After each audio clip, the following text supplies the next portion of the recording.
അറിയില്ലെങ്കിൽ എല്ലാ കുടുംബാംഗങ്ങളോടും സലാം അലൈക്കും. ചില ശാരീരിക പ്രശ്നം കാരണം കുറച്ച് നേരം പിന്നെ ഏതായാലും കോണാർത്ത് കുടുംബം എന്ന് പറയുന്നത് ഒരു ചോട്ടാ മോട്ട കുടുംബമല്ല എന്നുള്ളത് നമ്മൾ കേരളത്തിന് തെളിയിച്ചു കൊടുത്തു കഴിഞ്ഞതാണ്. കാരണം പറഞ്ഞു കഴിഞ്ഞാൽ എൻ്റെ കുടുംബം ഇന്ന് കേരളത്തിൽ അറിയപ്പെടുന്ന സെലിബ്രിറ്റി കുടുംബമാണ്.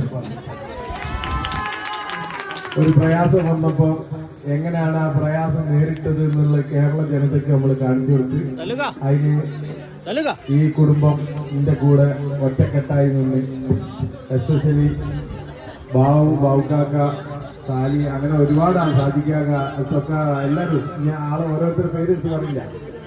ബാവു ഷെമാരി ബാവു വാക്കാക്ക എല്ലാവരും എത്ര ആൾ വിവരിക്കാക്ക എല്ലാ ആൾക്കാരും ഒരു ഒറ്റക്കെട്ടായി നിന്ന് സഹായിച്ചത് കൊണ്ട് നമുക്ക് എന്തായി പറഞ്ഞു കഴിഞ്ഞാല് ആ പ്രയാസത്തിന് കരകയറാൻ കഴിഞ്ഞ് അതിന് സഹകരിച്ച എല്ലാ കുടുംബാംഗങ്ങളെയും നന്ദിയോടുകൂടി സ്മരിക്കുന്നു. നന്ദി, നമസ്കാരം.